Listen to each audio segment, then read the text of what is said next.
여러분이 알다시피 저에게는 딸이 셋 있습니다. 사람들이 다 좋겠다고 그럽니다. 아이고 좋겠다.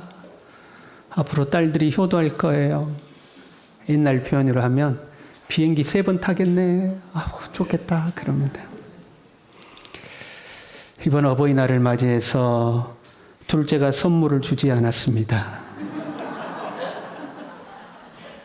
첫째는 줬는데 둘째와 셋째가 선물을 안 줬어요. 어버이날 저녁에 둘째에게 물었습니다. 야, 오늘 어버이날인데 말이 끝나기가 무섭게 큰 소리로 통화를 합니다. 어쩌고 저쩌고 저쩌고 딴청을 피우는 겁니다. 이틀이 지났습니다. 이틀 지나 저녁에 또 물었습니다. 너는 어버이날 선물도 안 주냐? 그랬더니 저희 둘째 하는 이야기. 왜 어린이날은 한정되어 있는데 어버이날은 계속되느냐? 서로 주고받는 게 있어야 된다 이 말이죠. 자기들은 어린이날 끝나서 선물을 더 이상 못 받는데 왜 어버이날은 계속하느냐 하는, 그러면서 하는 말이 자기가 없었다면 아빠는 부부로만 살았지 어버이가 될 수 없었다. 그러니 오히려 나에게 감사해야 된다. 제가 정말로 깨달았습니다. 같이 해봅시다. 자식 다 소용없다. 물론 돈이 없어서 선물을 못한 것 같고 민망함을 그런 식으로 표현한 것 같습니다. 민망하니까 오히려 그렇게 아주 큰 소리를 친 거죠. 전 세계 어디를 가도 부모를 공경해야 함은 당연한 것입니다. 종교를 떠나서 문화를 떠나서 인종을 떠나서 세계 모든 사람은 부모를 공경하라고 합니다. 인간의 가장 기본적인 도리입니다. 하나님도 부모 공경을 중요하게 여기십니다. 오늘 말씀 2절에요. 내 아버지와 어머니를 공경하라. 이것은 약속이 있는 첫 계명이다. 하나님이 우리에게 주신 계명의 대표적인 것은 10계명입니다. 그렇죠? 그런데 10계명의 1계명에서 4계명은 하나님과의 관계, 6계명에서 10계명까지는 사람과의 관계로 보통은 구분합니다. 그리고 5계명이 부모를 공경하라는 계명입니다. 이 5계명은 하나님과의 관계의 범주에 넣기도 하고 사람과 관계의 범주에 넣기도 합니다. 사람과의 관계에 넣는다면 사람과의 관계에 있어서 첫 번째 계명이죠. 첫 번째 계명이면서 이 계명에는 다른 계명들과 달리 약속이 붙어 있습니다. 그리하면 내 하나님 여호와가 내게 준 땅에서 내 생명이 길리라 하고 10계명 중에 5계명에만 약속이 있습니다. 다른 계명들도 다 중요합니다. 중요하지 않는 계명이 없어요. 그런데 5계명에만 특별히 약속이 붙어 있는 것은 그 중에서도 중요하다 그런 의미입니다. 하나님은 왜 부모 공경을 중요하게 여기실까? 여러분 어버이날 되면 부르는 노래 있죠. 어머니 은혜. 어떻게 부르죠? 오래 불렀습니까 여러분? 그 가사가 이렇게 됐습니다. 낳으실 때 괴로움 다 잊으시고 기르실 때 밤낮으로 애쓰는 마음, 진자리 마른 자리 가라앉으시며 손발이 다 닳도록 고생하시네. 옛날에는 많이 불렀던 것 같은데 요즘은 이 노래도 안 부르는 것 같습니다. 여러분 2절 있어요. 2절 아세요?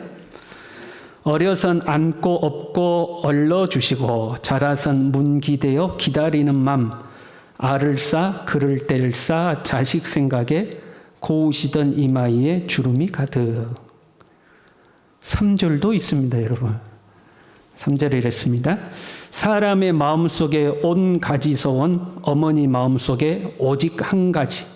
아낌없이 일생을 자식 위하여 살과 뼈를 깎아서 바치는 마음. 이 인간의 그 무엇이 거룩하리요. 어머님의 사랑은 그지 없어라. 이렇게 되어 있습니다. 첫 번째 드는 의문 하나. 왜 아버지는 없는가? 다 어머니 노래요. 아버지들도 고생 많이 합니다. 그런데 아버지는 없어. 어머니의 은혜 그러면 사람들이 감동을 받아요. 군대에서도 엄마가 보고플 때 해가지고 딱 하면 제 어머니가 확실합니다. 그런데 아빠가 이건 없어요.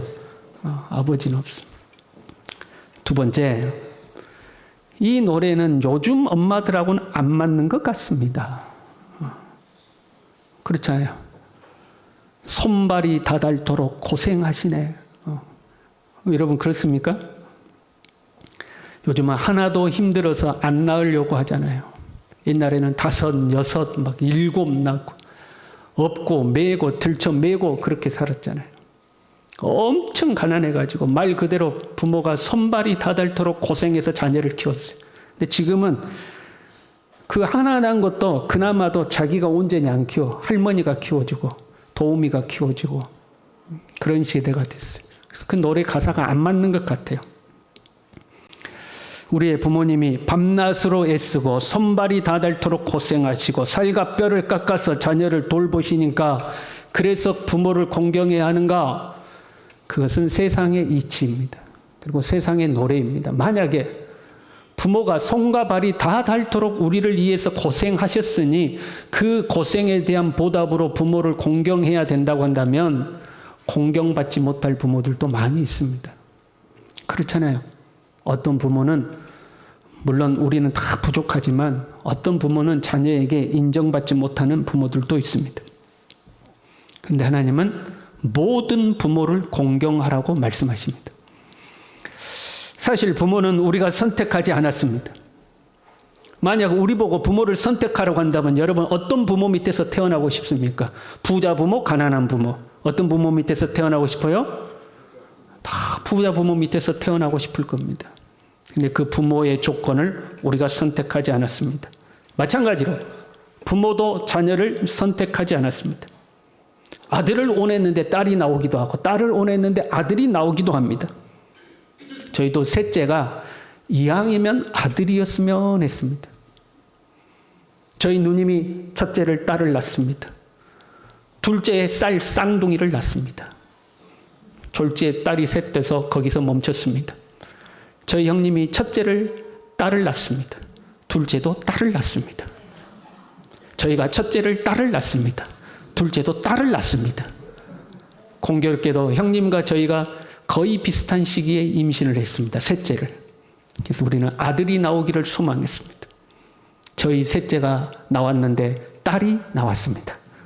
그리고 저희 마지막 조카가 3일인가 4일 뒤에 나왔는데 아들이 나왔습니다. 그래서 우리는 아들 나오기를 원했는데 딸이 나왔어요. 우리 보고 만약에 자녀를 설계해서 낳으라고 한다면 어떤 자녀를 만들겠습니까? 다 키는 크겠죠? 얼굴은 아주 딱 미남 미녀형으로 조각형처럼 우리가 만들 겁니다. 성격은요, 그 개떡 같은 성격들 다 치워버리고 정말 부드럽고 인자하고 온유한 성격의 아들을 만들 겁니다. 지력은요, IQ 한 150 정도는 되도록 딱 만들어가지고 그냥 공부는 그냥 한 번만 읽으면 다 애워지는 그런 머리로 딱 온 세상의 자녀들이 어마어마한 자녀들이 태어날 겁니다. 근데 그 자녀를 우리가 선택하지 않았습니다. 부모도 우리가 선택하지 않았고 자녀도 우리가 선택하지 않았습니다. 그럼 누가 선택했는가? 하나님이 선택하셨습니다. 시편 139편 13절에요. 주께서 내 내장을 지으시며 나의 모태에서 나를 만드셨나이다. 내 모태에서 나를 만드신 분이 하나님이십니다. 그런데 내가 들어갈 모태를 정하신 분이 하나님이십니다. 하나님께서 내가 들어갈 모태를 정하시고 그 모태에서 나를 만드셨어요. 하나님이. 그것을 우리는 하나님의 주권, 하나님의 주권적 선택이라고 합니다. 온 우주를 만드신 창조주 하나님, 조그만 실수도 없으신, 한치의 오차가 없으신 하나님이 내가 들어갈 모태를 정하시고 그 모태에서 지금의 나를 만드신 겁니다. 시편 139편 14절은 이렇게 고백합니다. 나를 지으심이 심히 기묘함이라. 하나님의 기묘한 솜씨입니다. 하나님은 부모와 자녀를 이 하나님의 기묘함 속에서 짝을 이루셨어요. 부모와 자녀는 하나님이 짝 지어주신 겁니다. 하나님은 누구보다도 나를 잘 아셔요. 그래서 내가 어떤 부모를 만나야 할지, 어떤 부모 밑에서 자라야 할지, 어떤 부모 밑에서 양육을 받아야 할지 하나님은 잘 아시는 거예요. 그래서 하나님이 지금의 부모 밑에서 우리를 태어나도록 하신 거예요. 하나님의 섭리입니다. 부모님들은, 모든 부모님들이 그런 생각할 거예요. 자녀를 보면서 아이고, 부모 잘못 만나서 고생한다. 네가 더 좋은 부모 만났다면 더 좋았을 텐데, 아빠보다 더 좋은 아빠 만났다면, 엄마보다 더 좋은 엄마를 만났다면 네가 훨씬 더 나은 인생을 살았을 텐데, 그런 생각할 때가 있죠. 왜? 우리 스스로가 부족하다고 생각하니까요. 그러나 여러분, 그런 생각하지 마세요. 하나님은 한치의 오차도 없으셔요. 내가 꼭 필요하니까 우리의 자녀로 하여금 우리를 만나도록 하신 줄로 믿습니다. 우리는 이 하나님의 주권을 믿는 것, 하나님의 계획과 섭리를 만나는 것. 비록 내가 가진 것이 없고 배움도 짧고 성격도 못돼가지고 자녀에게 다정다감 못했을지라도 그 자녀에게는 그런 부모가 필요한 거예요. 그래서 하나님이 그렇게 짝지으신 거예요. 부모를 공경한다는 것은 이 하나님의 주권을 인정하고 받아들이는 거예요. 부모님이 나에게 한없이 잘해줬어. 손발이 다 닳도록 고생하셔서 뼈가 으스러져가는 고생을 통해서 나를 먹이시고 입히시고 양육해서, 그래서 부모를 공경하는 것이 아니라 하나님의 섭리를 신뢰하고 부모를 공경하는 거예요. 때로는 부족함이 있어요. 때로는 부모님이 마음에 들지 않는 부분도 있어요. 그러나 하나님께서 그 부모님을 나에게 주셨다는 것을 믿고 하나님의 말씀대로 공경하는 겁니다. 이걸 뒤집어서 생각해 보면, 부모를 공경하지 않는 것은 하나님을 신뢰하지 않는 겁니다. 하나님은 이 부모님을 나에게 주셔서 이 부모님으로 하여금 나를 가르치고 지도하고 인도하도록 하셨다는 것을 안 믿는 거예요. 그것을 믿는다면 때로 부모님의 결정이 마음에 안 들어도, 내 생각은 다를지라도 하나님이 이 부모님을 통해서 나를 이끌어 가신다는 것을 믿고 공경하고 순종하는 거예요. 우리가 세상에 태어나서 처음 만나는 것이 부모예요. 처음으로 부모를 만나잖아요. 그 부모 밑에서 태어나게 하신 분이 하나님이셔. 이 부모 밑에서 훈련받게 하시는 분이 하나님이셔. 이 부모 밑에서 양육받도록 하신 분이 하나님이셔. 부모를 공경함은 하나님의 주권을 인정하는 출발점이에요. 세상에 태어나서 처음 만나는 게 부모니까. 그 부모를 통해서 하나님이 나를 이끌어 가심을 믿는 거죠. 그래서 부모를 공경함이 하나님의 주권을 인정하는 거예요. 그리고 오늘 본문 1절에 이렇게 이야기합니다. 자녀들아, 주 안에서 너희 부모에게 순종하라. 구약 성경 10계명은 뭐였어요? 부모에게 공경하라. 부모를 공경하라고 되어 있어요. 오늘 본문 2절 말씀에도요. 내 아버지와 어머니를 공경하라. 1절에는 부모에게 순종하라. 2절은 부모를 공경하라. 반복되어 있잖아요. 같은 내용을 다른 언어로 표현하는 방식이에요. 이걸 보면 부모를 공경한다는 것은 뭐예요? 부모에게 순종하는 것과 같은 의미라는 것을 알 수가 있어요. 공경이란 말은 사실 이 마음의 자세와 태도에 가까운 표현이죠. 누군가를 공경한다 그러면 마음의 자세와 태도에 더 무게가 있는 듯한 표현이에요. 순종은 행동을 나타내는 표현이죠. 순종은 행동에 더 무게가 있는 표현이에요. 이걸 정리해보면 부모를 공경함은 순종으로 나타나야 된다 하는 거죠. 내 마음의 부모를 공경하는 태도는 내 삶의 순종으로 나타나야 돼. 하나님은 이 세상에 우리가 태어날 때 지금의 부모를 만나게 하시고 그 부모를 통해서 순종하는 법을 배우도록 하셨다 이 말이에요. 우리 시대에는요, 순종이 없어지는 시대입니다. 순종하기보다는 자기 의견을 정확하게 표현하는 것을 당당하다고 여기는 시대예요. 그래서 어릴 때부터 자기 의견을 또박또박 이야기하죠. 옛날에는 쬐끄만 것이 어디서 말대꾸야 이랬을 텐데 지금 아이고 똑똑하네, 아이고 야무네, 이제 이런 시대가 되었어요. 물론 필요한 부분이 있어요. 그런데 이게 자칫 잘못되면 순종해야 될 때도 자기 의견대로 하죠. 성경은 이것을 거역이라고 이야기합니다. 부모를 거역하는 거죠. 보세요. 청소년을 둔 부모가, 아이가 이제 컴퓨터 게임을 많이 해요. 그래서 부모니까 이야기합니다. 얘야 컴퓨터 그만해야지. 그러면 내 어머니 그러면 얼마나 아름다워요. 그렇잖아요. 내 어머니 그러면 얼마나 아름다워요. 싫은데요. 조금만 더 하고요. 그러면 이제 부모 목소리가 커지죠. 그만하라고. 네 아까부터 했잖아. 도대체 몇 시간째 컴퓨터 게임 하는 거야. 그러면 어쩔 수 없이 컴퓨터 끄면서 뭐라고 그래. 에이씨 긁고 갑니다. 부모에게 함부로 대하는 자녀. 왜요? 어릴 때부터 습관이 그렇게 됐어요. 요즘 가만 보면 부모들이 아이들에게 쩔쩔맵니다. 그냥 얘 하나 키우려면 그냥 오기야 금이야 하고 막 그냥 여러분 너무 깨끗하게 키우지 않기를 바랍니다. 따라합시다. 대충 키우자. 하여튼 이제 키울 자식들도 없네. 이제 보니까 여러분 너무 깔끔 떠면요 애들이 나중에 뭐라고 그래요? 무슨 병? 결벽증에 걸립니다. 여러분 옛날 여러분 자랄 때 부모님이 여러분 그렇게 깨끗하게 키웠어요? 지금하고 비교하면 옛날엔 그냥 대충 키운 거예요. 지금은 그냥 애들 용품만 봐도 이루 말할 수가 없어.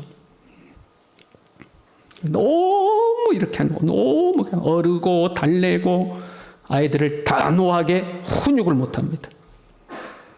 할아버지 할머니들이 손자 손녀들 봐줄 때 있잖아요. 여러분 따라합시다. 엄한 할아버지가 되자. 안 하시는 것 봐. 엄한 할머니가 되자. 예.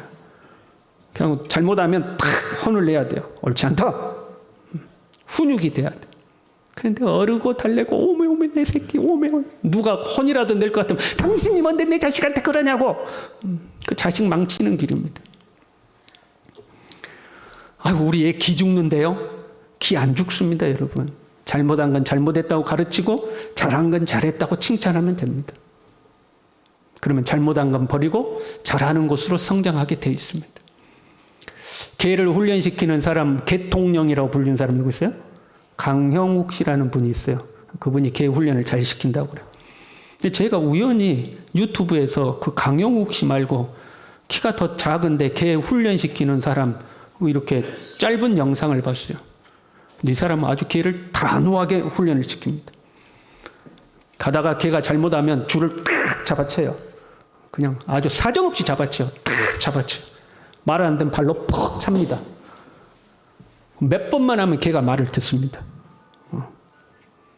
근데 개의 행동이 교정되지 않는 것은 개 주인들이 아이고 내 새끼 뭔 새끼인데 개 새끼인데 내 새끼 막 그렇게 아이고 내 새끼 하니까 개가 기가 살아가지고 막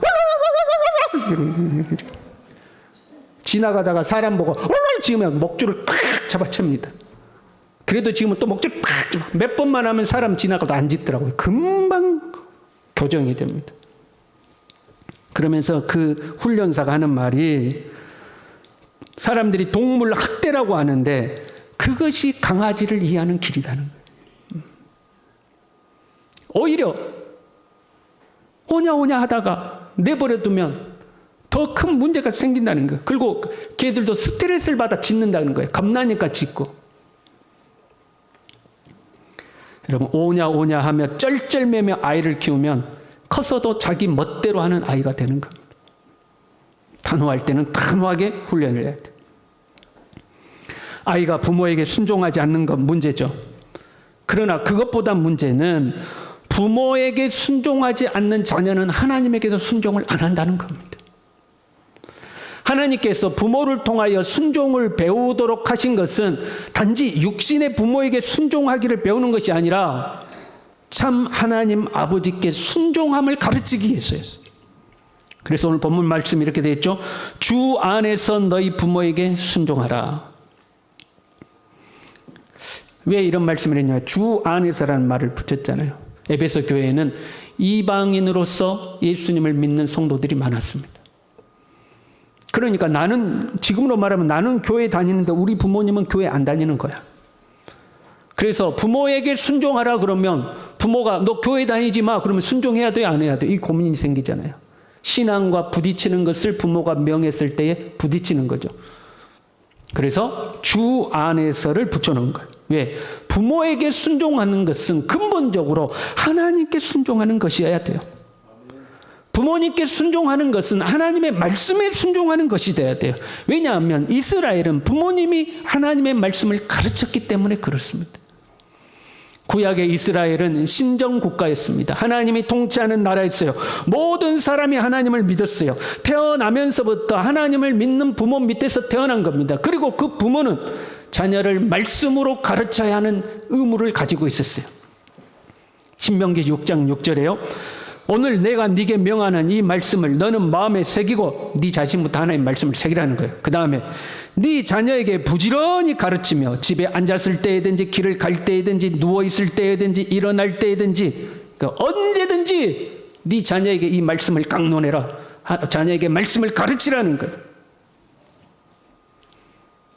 부모에게 순종을 가르치는 것은 부모가 하나님의 말씀을 가르치기 때문에 그 부모에게 순종하는 것이 곧 하나님의 말씀에 순종하는 것이 되기 때문이에요. 우리 부모님이 조심해야 할 부분이죠. 부모님이 자녀를 말씀대로 양육해야 되는데 내 욕심대로 키우면 안 되는 거예요. 내 욕심대로 키우면서 야, 말씀에가 순종하라고 했지. 너 왜 나한테 순종 안 해? 이거는 하나님의 말씀을 악용하는 거죠. 부모는 먼저 하나님의 말씀대로 자녀를 양육해야 돼. 그래서 부모에게 순종하는 것이 곧 하나님께 순종하는 것이 되어야 합니다. 참 안타깝게도요. 우리의 자녀들 중에서 신앙생활을 안 하는 자녀들이 있죠. 참 안타깝죠. 부모님은 계속해서 교회 다녀야 된다. 너 예수 믿어야 된다. 신앙생활 다시 해야 된다. 그런데 자녀들이 말을 안 들어. 우리의 자녀들이 순종하는 자녀가 되었다면, 부모의 말에 순종하는 자녀라면 부모가 신앙생활해야 한다 할 때 순종하지 않겠습니까? 그런데 순종하는 자녀로 자라지를 않았어. 어느 정도 크면, 소위 머리가 크면 부모 말을 안 들어. 아, 내가 알아서 할게요. 내가 알아서 할게요. 부모 말을 안 들어. 그 부모를 통해서 나를 이끌어 가시는 하나님의 섭리를 믿지 않는 거죠. 말씀을 정리할까요? 이 세상에 태어나서 처음 만나는 것이 부모예요. 우리의 생명은 이 부모님의 태 속에서부터 시작돼요. 그 부모님을 하나님이 정하셨어요. 그리고 나를 아신 하나님이 나로 하여금 나에게 딱 맞는 부모님을 정해놓고 그 부모님 밑에서 순종을 배우도록 하셨어요. 부모에게 순종함을 배워서 하나님께 순종하기 위해서 그런 거예요. 때로는 그 부모님이 내 마음에 맞지 않을 때도 있어요. 부모님의 결정이 내 생각과 다를 때도 있어요. 그러나 하나님은 그 부모님을 통해서 우리를 이끌어 가셔요. 그래서 부모에게 순종해야 돼.